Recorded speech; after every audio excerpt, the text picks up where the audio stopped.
शंकर ने कहा, प्रिया, प्रिय पार्वती,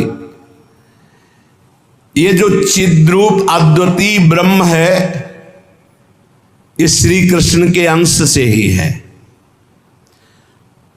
जो महाविष्णु हैं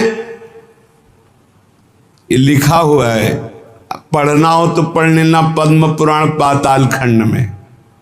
नहीं कहने लगते हैं कि ये तो राधा उपासक ये और किसी को मानते ही नहीं हैं।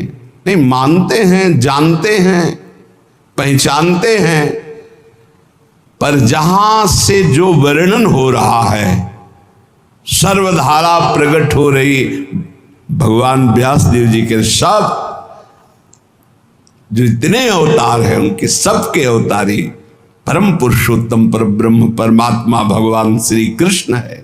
भगवान श्री कृष्ण की आत्मा श्री लाडली जो है, आप समझो जो लिखा है उसमें भी छाती का अनुभव आपका क्या है, आपने क्या उसमें डूब कर प्राप्त किया है। हम राधा किशोरी की पढ़ी केवल बातें नहीं कह रहे, हम हनुमान जी तो है नहीं। तीचीरा तुम्हें दिखा दिया कि श्यामा श्याम मांस ही निकलेगा और कुछ नहीं दिखाई देगा, क्योंकि तुम्हारा मांस देखने वाले नेत्र हैं।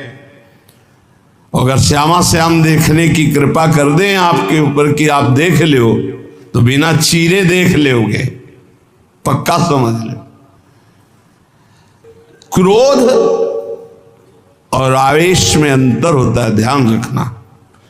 क्रोध होता है जब अपनी इच्छा के प्रतिकूल कोई बात होती है, और आवेश होता है जब धर्म और इष्ट के प्रतिकूल। जैसे भगवान शंकराचार्य जी के पास एक भैरव उपासक आया और उसने कहा कि आप तो ब्रह्म स्वरूप हैं, शरीर में राग आपका है नहीं। बोले बिल्कुल नहीं। तो बोले आपकी गर्दन उतार करके मैं भैरव सिद्धि के लिए जब कपाल स्वाहा बोलूंगा तो मैं सिद्ध हो जाऊंगा, हमारा काम बन जाएगा, आपको तो शरीर से कोई मतलब नहीं। बोले अभी उतार लो। वो तैयार हुआ तो उनका रुको, अभी सब सेवा परायण शिष्य देख लेंगे तो तुम्हें मार डालेंगे। कल 4 बजे आना, मैं गंगा स्नान करके वृक्ष के नीचे पीपल के ध्यानस्थ होऊंगा, गर्दन उतार ले जाना।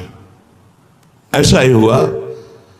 जे ही वो नजदीक आने के लिए खड्ग लेकर उद्यत हुआ, उसी समय स्वामी नरसिंहाश्रम जी को आवेश हुआ भगवान नरसिंह का, और स्नान कर रहे थे गंगा जी में, हुंकार मारी, छलांग मारकर पहुंचे और उठाकर पटक दिया, उस कपाली को फाड़ के फेंक दिया।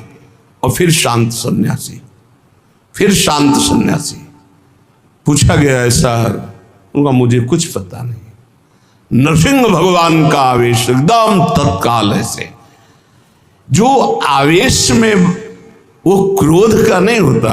जब धर्म, राष्ट्र, इष्ट, इसके लिए नहीं कि साधु होकर के क्रोध करते हो। साधु होकर इष्ट की निंदा सुने, साधु होकर धर्म के विरुद्ध आचरण, शास्त्र प्रतिपादन। शास्त्र का स्वरूप क्या है? श्रद्धा, विश्वास, धर्म, इनकी स्थापना करना, इनकी भावनाओं को पुष्ट करके भगवत अनुराग में डुबोना, भगवत अनुराग में।